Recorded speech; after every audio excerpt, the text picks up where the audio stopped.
શું 18 જુલાઈએ આવશે ખેડૂત યોજનાની 20મી કિસ્ત? આખરે ક્યારે પૂરો થશે ખેડૂતોનો ઇંતજાર? પીએમ ખેડૂત સન્માન નિધિ યોજનાની 20મી કિસ્તનો ઇંતજાર હવે બહુ લંબાઈ ગયો છે. દેશના કરોડો લાભાર્થી ખેડૂત જૂન મહિનાથી જ 20મી કિસ્તના 2000 રૂપિયા માટે રાહ જોઈ રહ્યા છે. ખેડૂતો આતુરતાથી રાહ જોઈ રહ્યા છે કે આખરે ક્યારે તેમના મોબાઈલમાં 2000 રૂપિયા જમા થવાનો મેસેજ આવશે. પરંતુ કેન્દ્ર સરકાર તરફથી સતત વિલંબ જોવા મળી રહ્યો છે. પરંતુ હવે ખેડૂતો માટે રાહતભર્યું સમાચાર આવ્યા છે, જે ફરીથી આશા જગાવી રહ્યા છે કે 20મી કિસ્તની રકમ શીઘ્ર જ ખેડૂતોના ખાતામાં જમા થશે. આ અંદાજ પીએમ મોદીની બિહાર રેલી સાથે જોડાયેલો છે. પીએમ મોદી 18 જુલાઈએ બિહારના મોડીહારી જિલ્લાના મુલાકાતે જઈ રહ્યા છે. હવે બિહારમાં ચૂંટણી નજીક છે, તેથી અપેક્ષા છે કે પીએમ મોદી તેમના મોડીહારી પ્રવાસ દરમિયાન જ પીએમ ખેડૂત સન્માન નિધિ યોજનાની 20મી કિસ્ત જમા કરશે. આ ચૂંટણીના કારણ સિવાય બીજું એક કારણ એ છે કે પીએમ મોદીએ 24 ફેબ્રુઆરીએ 19મી કિસ્ત પણ બિહારના ભાગલપુરમાંથી જ શરૂ કરી હતી.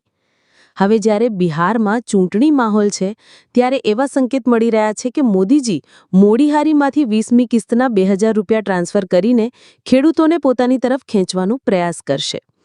આવું કરવાથી મોદીજીને ખેડૂતોના તાજા મત મળી શકે એવી રાજકીય અણસાર છે. જો કે શક્ય છે કે નહીં તે કહેવું અત્યારે મુશ્કેલ છે. જ્યાં સુધી પીએમ મોદીના મોડીહારી પ્રવાસની વાત છે, ત્યારે એ જ દિવસે એટલે કે 18 જુલાઈએ જ કિસ્ત આવી જશે એવું પણ નિશ્ચિત નથી, કારણ કે હજુ સુધી કોઈ સત્તાવાર જાહેરાત થઈ નથી. એટલે એટલું કહી શકાય કે 18 જુલાઈએ કિસ્ત આવશે એવી શક્યતા તો છે, પણ પક્કડ નથી. ધ્યાનમાં રાખવું કે પીએમ ખેડૂત સન્માન નિધિ યોજના 2019માં પીએમ મોદીના કાર્યકાળમાં શરૂ કરવામાં આવી હતી. આ યોજના પીએમની મહત્વાકાંક્ષી યોજનાઓમાંથી એક છે. દરેક લાભાર્થી ખેડૂતને દર વર્ષે 6000 રૂપિયા 3 હપ્તામાં આપવામાં આવે છે. દરેક હપ્તામાં 2000 રૂપિયા સીધા તેમના ખાતામાં ટ્રાન્સફર કરવામાં આવે છે. હવે ખેડૂતોએ 20મી કિસ્તની રાહ જોવી રહી.